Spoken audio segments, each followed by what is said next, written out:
అదే పనిగా భక్తి ప్రసంగాలు వినొద్దు అనని వివేకానందులు చెప్పారు. మరి ఆయన చూపించినటువంటి మార్గం ఏమిటి? బాగుందమ్మా.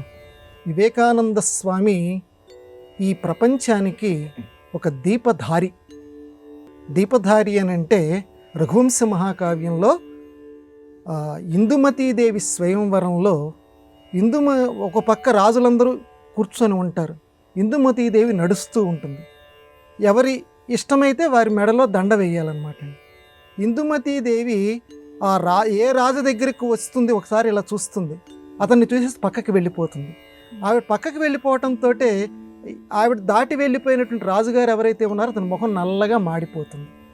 ఆవిడ ఎవరి సమీపంలో నుంచుంటే అతని ముఖం ప్రకాశంగా వెలిగిపోతూ ఉంటుంది.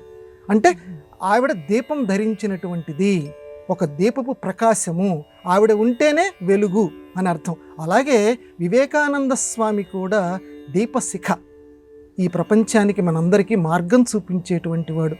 అటువంటి గొప్పవాడు ఒక మాట అన్నాడు. అరే స్వామి ఇలా మాట అన్నారా అని మనం అనుకుంటాం. అదే పనిగా భక్తి ప్రసంగాలు వినకండి. అదేంటి స్వామి, మనం ఎప్పుడు వినాలి వినాలి వినాలి అని అందరు చెప్తారు కదా, మీ అంత గొప్పవారు ఈ మాట ఎందుకు అన్నారు అని అంటే, ఒకదానికి బాగా అలవాటు పడిపోయామనుకోండి, ఇక దాంట్లోనే ఉండిపోతాం. వినటమే అలవాటు పెట్టుకున్నావు పొద్దుటి నుంచి, ఎక్కడ ధర్మ ప్రసంగాలు వచ్చినా సరే వినటమే పెట్టుకున్నావు, ఆచరణ మానేస్తావు. అది వివేకానంద స్వామి చెప్తోంది. భక్తి వద్దంటల్లా, స్వామి చెప్పేది ఇక్కడ చాలా జాగ్రత్తగా మనం గమనించాలి. ఎప్పుడు భక్తి ప్రసంగాలు వింటుంటే ఎవరు చెప్పినా ఈయన బాగా చెప్పేట, ఆయన బాగా చెప్పేట అని వాళ్ళ ప్రసంగాలు వినటానికే మనస్సు ఉత్సుకత చూపిస్తుంది, కానీ దానిని జీవితంలో ఆచరణలోకి తీసుకురావటానికి మనస్సు ఇష్టపడదు. అందువల్ల మనస్సుని నీ నియంత్రణలో ఉంచుకోవాలంటే కొద్దిసేపు విను. ఏదో 1 గంటో 2 గంటలో 3 గంటలో ఒక మంచివారు ఎవరైతే అనుకుంటున్నావో వారు చెప్పినటువంటి మాటలు విను. ఆ తర్వాత దానిని ఆచరణలోకి తీసుకొనిరా.